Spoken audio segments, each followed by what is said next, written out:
Brother Eagle, Sister Sky. Words by Chief Seattle. Paintings by Susan Jeffers.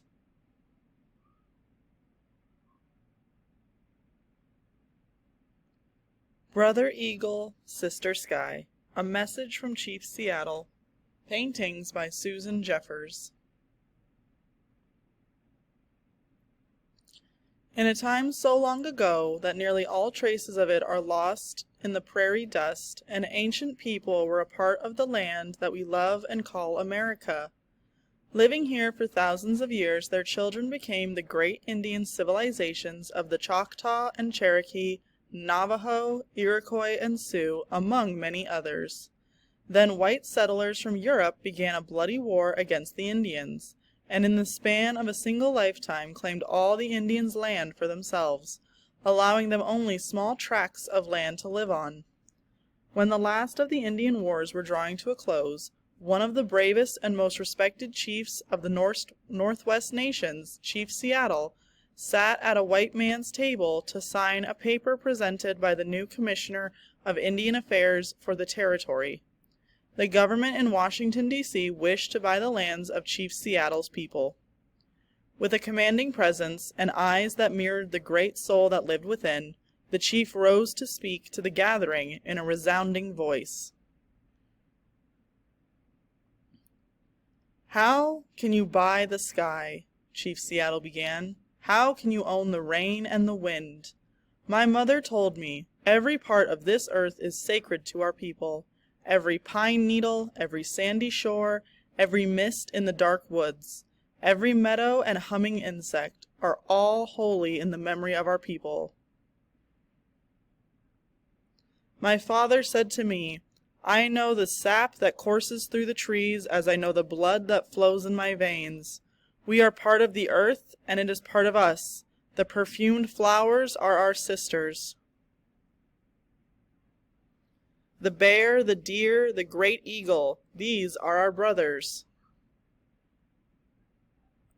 The rocky crests, the meadows, the ponies, all belong to the same family.' The voice of my ancestors said to me, 'The shining water that moves in the streams and rivers is not simply water, but the blood of your grandfather's grandfather. Each ghostly reflection in the clear waters of the lakes tells of memories in the life of our people. The water's murmur is the voice of your great-great-grandmother. The rivers are our brothers. They quench our thirst.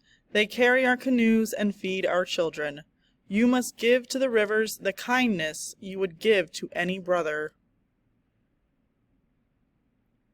The voice of my grandfather said to me, 'The air is precious. It shares its spirit with all, the life it supports. The wind that gave me my first breath also received my last sigh.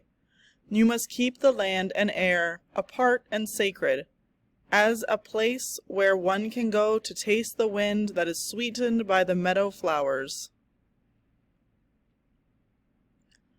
When the last red man and woman have vanished with their wilderness, and their memory is only the shadow of a cloud moving across the prairie, will the shores and forests still be here? Will there be any of the spirit of my people left? My ancestors said to me, 'This we know. The earth does not belong to us. We belong to the earth.' The voice of my grandmother said to me, 'Teach your children what you have been taught. The earth is our mother. What befalls the earth befalls the sons and daughters of the earth.' Hear my voice and the voice of my ancestors," Chief Seattle said. "The destiny of your people is a mystery to us. What will happen when the buffalo are all slaughtered, the wild horses tamed? What will happen when the secret corners of the forest are heavy with the scent of many men? When the view of the ripe hills blotted by talking wires? Where will the thickets be? Gone. Where will the eagle be? Gone. And what will happen when we say goodbye to the swift pony and the hunt?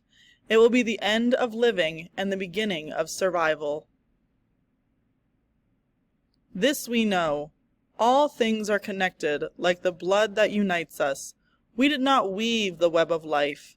We are merely a strand in it. Whatever we do to the web, we do to ourselves. We love this earth as a newborn loves its mother's heartbeat. If we sell you our land, care for it as we have cared for it. Hold in your mind the memory of the land as it is when you receive it. Preserve the land and the air and the rivers for your children's children, and love it as we have loved it. The origins of Chief Seattle's words are partly obscured by the mists of time. Some call his words a letter and some a speech. What is known is that Chief Seattle was a respected and peaceful leader of one of the Northwest Indian nations. In the mid-1850s, when the government in Washington, D.C. wanted to buy the lands of his exhausted and defeated people, he responded in his native tongue with a natural eloquence stemming from his oral tradition.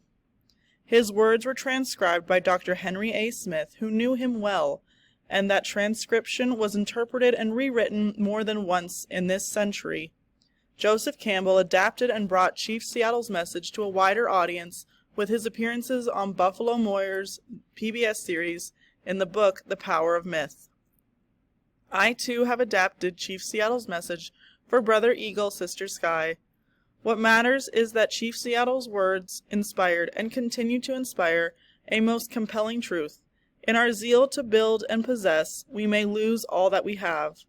We have come late to environmental awareness, but there is a thundering message delivered a century ago by many of the great Native American chiefs, among them Black Elk, Red Cloud, and Seattle. To all of the Native American people, every creature and part of the earth was sacred.